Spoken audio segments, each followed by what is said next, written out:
Welcome back. This is part one, video one of my river guide. In this video, we'll be covering an overview of river. So as you guys know, in the stone guide, I started off with an overview and I then talked about card selection, boards, openings, and all of that. I'm going to do the same thing with river, and then I'm going to do some gameplay videos at the end. I do have a new software, so I'm hoping that this is going to provide a cleaner and better experience for everybody. And then there's some advice that I received in my previous videos, and I'm going to try to incorporate some of the tips I received to make my suggestions a little bit more clear and kind of slow down a little bit more to explain those key parts. So with that being said, let's get started. So looking at the back of the river board, we have the summary of powers here. River is a low complexity spirit. It's primarily an offensive and control spirit. It has a couple utility powers, and then it has no defense, or no fear and no defense. Flipping the board over, we have our one special rule, which is River's Domain. That means that presence in wetlands count as sacred sites. So what that allows us to do is just put a single presence in those wetlands, and they count as two. And that is important because our special rule, massive flooding, requires a sacred site. In massive flooding, it allows you to push a town or explorer at tier 1. Tier 2, you get to push 3. And then most importantly, your tier 3 allows you to do 2 damage to all invaders instead. And this is going to be key to winning our games as River. Basically, what we're going to try to do is, because we're a high control spirit, we're going to stall the game out with our control tactics. We're going to push everything into a couple lands, and then we're going to one-shot them with our massive flooding. And the reason why, or one of the reasons why this is so powerful for River is because all 4 of River's uniques, when played, max out your thresholds. And that's great because you don't need to dig in the minor or major deck for cards that match, that allow you to hit this innate. And that's kind of one of the design flaws with River, is that once you actually hit your 4 plays and you play your 4 cards every turn, you can pretty much demolish most adversaries. I believe England is the only one that you really can't do this strategy. So looking at the tracks, we just said that you got on bottom track, you can get 4 plays, but you can actually get a 5th play. And part of our strategy with River is we're going to get our 4 plays, we're going to play our 4 uniques, hitting our massive flooding, and then we're going to have a 5th card. Ideally, that 5th card is going to be 0 cost, and we're going to just reclaim loop and play those over and over and over again. And we'll talk about that more in the opening guide. Now the top track is also pretty good on River. That's because you max out at 5 energy, and it's really easy to get to those 3 and 4 energy marks. The only problem with the top track is bottom track is just objectively better in most matchups, pretty much all matchups. And the reason is because, once again, this innate, this massive flooding innate, you can hit with your 4 cards. So let's take a look at the energy economics behind that. So these 4 cards cost you a total of 3 energy. River's Bounty, we'll go more in depth with what the cards do in the other videos, but I'm just doing an overview here. River's Bounty is going to give you +1 energy. Let's say we give out Boon of Vigor, so we don't even factor in the energy you get from Boon of Vigor. So if you're getting 1 energy from here, you get 1 energy on Reclaim, and then you get 1 energy on River's Bounty, that equals 3 energy. That's enough to play your 4 cards on Reclaim. And then if you have that 0 cost, like I mentioned, you can then play a 5th card at 0 cost. So there's really no need to ever go along the top track. The extra energy isn't necessary.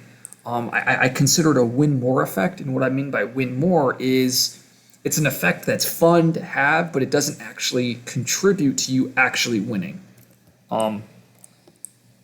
Let's see. So I think that's it regarding the tracks. Let's look at the growth options. So in Spirit Island, there's 3 types of spirits. There's a 011, a 1111, and a 021. The difference between these three is how the presence is being placed. So, for instance, River is a 021. What that means is they don't place presence on Reclaim. They then have a 2 presence option, and then they have a third option that places 1 presence, and then it usually has some sort of bonus. Then there's a 111. These are like your earth spirits, like earth, stone, memory. And then there's a 011. These are like your usually control spirits are 011, like trying to think of some examples. Shadows, Wildfire, Bringer. And then there's a couple spirits that can kind of branch out into different into these different factors. So like what's a good example? Keeper could be a 111, but sometimes it could be a 021. Sometimes it can be a 121. It's very it's just there are some spirits that kind of can fall into multiple categories. But so River is a 021. So why is that important? What that means is you'll see in how spirits grow is the designers have created the track such that you want to use the 2 presence growth to kind of unlock a certain spot on the track. So what do I mean by that? So for instance, like with River, a lot of times you can, in our openings, you can kind of do like G2 like this, and then you can then choose G3 to unlock that third play. That makes sense. Or you can do G2, G2, allowing the third play and then the reclaim. And a lot of the spirits, they have that, with River is one of the more basic spirits, so it could be better finely tuned. It's a lot better witnessed on many minds where you can kind of see those break points a lot easier. Here, I'll just show you a brief example. I know this is not a many minds, but for instance, you have also your 021, but like you have this, you can do G2 here, and then you can G3 if you want to get this air, or you can G2, G2, like you go like this and then like this, or you can do G2, G2, or you can do something like G3, G2. There's so many options and how these spirits kind of function. With 111 spirits, you pretty much need there to be value on every spot on their track, but the value isn't as large as some of these other ones. And then for 011 spirits, the value on the track has to be a ton of value because you're going to be growing the least. And a good example of a good 011 spirit is Lure, where Lure players want everything on their tracks because everything on their tracks is pretty good. I think the weakest spot is probably this animal here, but like you're immediately rewarded with 3, 4, 5 after. I'm getting off topic here, but okay, so we were talking about the different types of growth patterns. Okay, so River has 2 aspects. So an aspect is a different way of playing the spirit, and the aspects increase the complexity. So the first aspect is Sunshine, and I do not like Sunshine. Sunshine is a nerf to the spirit. The main reason is you forget one of your starting cards, and you get no compensation. I think Sunshine would be viable if they gave you 1 card from the deck. I think any of the Sun Water cards would have been an excellent pickup. But just losing a card and then you're basically playing down a card and this effect isn't even good. Boon of Vigor is such a powerful card, you're basically trading down an effect. Another bad thing about Sunshine is, I'm not going to go much more into detail about it, but it wants you to play along your top track to get energy bonus, but then it basically says you don't get access to your massive flooding. I mean, you still have it, but because you're not playing along the plays, you really can't access this max level until you hit 4 plays here. And then Sunshine is trying to pull you towards top track. So you just can't do both. However, Travel is another aspect, and that is actually just a straight upgrade over base. And that is because Travel will replace River's Domain here. Let's take a look at what that does. So in the growth phase, you're allowed to choose 2 Dahan amongst your lands and then move them along your presence.